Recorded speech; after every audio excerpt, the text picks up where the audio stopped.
sun there, so there's the sun. This tower had nothing more on its roof than a searchlight.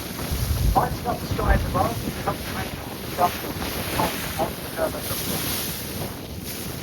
And if it had that light, that big light bulb on the top, giving by electricity. So the searchlight tower was effectively the power station. Two diesel gas generators found on the lower level. If you look carefully, the air vents, the fires, and the windows of the tower are now missing. And occasionally, you can see behind the light coming through the windows, generators lying in the distance. Notice that underneath this tower, we have some black tanks. Any ideas what these black tanks would have stored? I've already given you a clue. Diesel. Enough diesel to keep those generators turning for about 3 weeks. 3 weeks was the amount of time that you may be stationed out here without another resupply machine. Particularly in the winter months, when the sea state can be quite grueling. Barges would come out here, lay alongside the legs, where you can see on some of these towers horizontal beams with bollards on them. Barges laying alongside them would then have their cargoes winched up using the derricks above the two doors. Cargoes of ammunition then carried up onto the roofs of these towers, where the guns were situated. To our right, the main tower in the middle, where you can see what looks to be like the remains of a giant rope ladder coming down.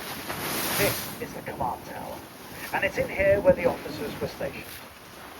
It's in here where the radio communications were kept, that would send the emergency signals back to perhaps the RAF station, tell them to get the Spitfires in the air, or perhaps to alert London.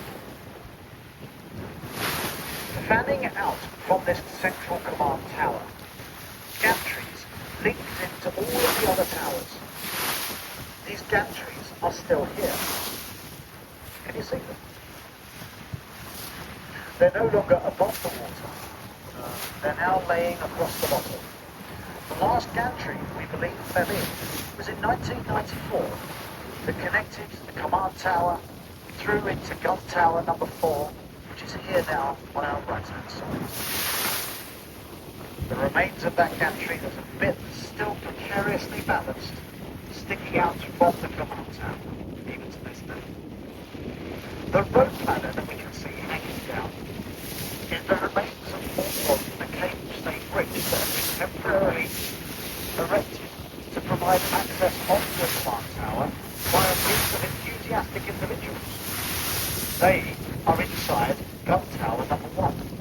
And if you look here to our right now, gun tower 1 has a relatively new and modern boarding platform that has been installed underneath the tower and clamped to the concrete legs. This provides access into the tower for the Red Sands project, a team of enthusiasts who want to try and protect this tower for future generations. They've been in there restoring, trying to keep the windows closed and reglazed. The doors have been replaced to try and keep out of the elements. Yet, whilst they haven't been out here for a good few months now, the platform that they have erected has enabled individuals, I think they call themselves urban explorers, to have got inside and sadly have done a lot of the work that they sought to achieve. I know during COVID, 3 guys managed to get out here in their speedboats and a bit of a midnight party in there when they were meant to be locked away in their homes. They called for help when they found that their speedboats had drifted off. They were picked up by the RNLI, taken ashore to Southend, to Sheerness, and that was when they were handed a massive £10,000 each for breaking the COVID rules. Here to our right now, on the western side of the fort, we find this tower has Red Sands Development Corporation written across the top.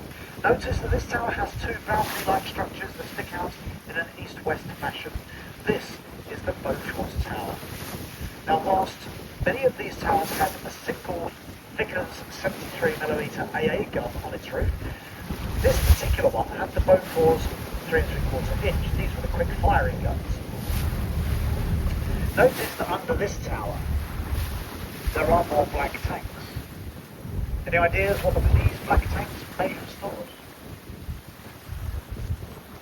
Freshwater.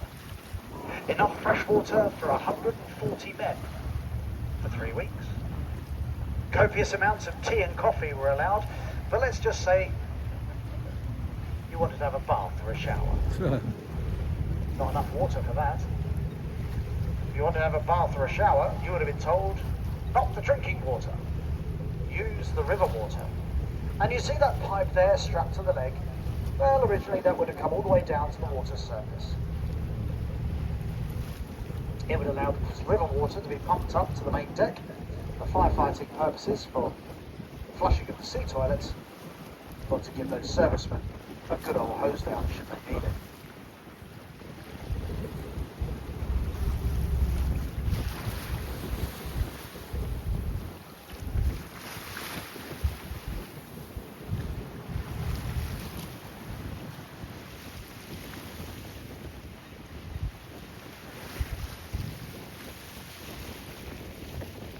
Let's go back round to the Searchlight Tower. And remember that these towers are now rusting, decaying relics. Every day we come out here, we notice something has changed. Another bit of steel has fallen off. And certainly on the Searchlight Tower, we've got our eyes closely pinned on the underside of the black tanks. Because it was only 2 weeks ago we noticed that the reinforcing bars that once held this northward tank in place, cross-section has dropped away and caused one of them to drop down to an angle. And we're expecting this piece of metal to drop into the river any day now, probably in the next passing gale. The Searchlight Tower still has its original boarding platform. That small steel platform that you can see when that ladder comes down between the circular hole in the legs. This is now the servicemen to get on and off of the towers. This is how all of them were situated. Ladders went up to the central floor, allowing you through the underbelly of the fort onto that platform, then down the 2 ladders down to the boarding platforms where the barges would then be located. Whilst many of these platforms were cut down to prevent access, this one seems to survive. Now let's take a little look out to sea. And we can look down to the shivering sand. Down there, how many towers can you count? Most people would say 5. Yeah, I'd agree with you. That's something you can count. There's 6 down there. The Bofors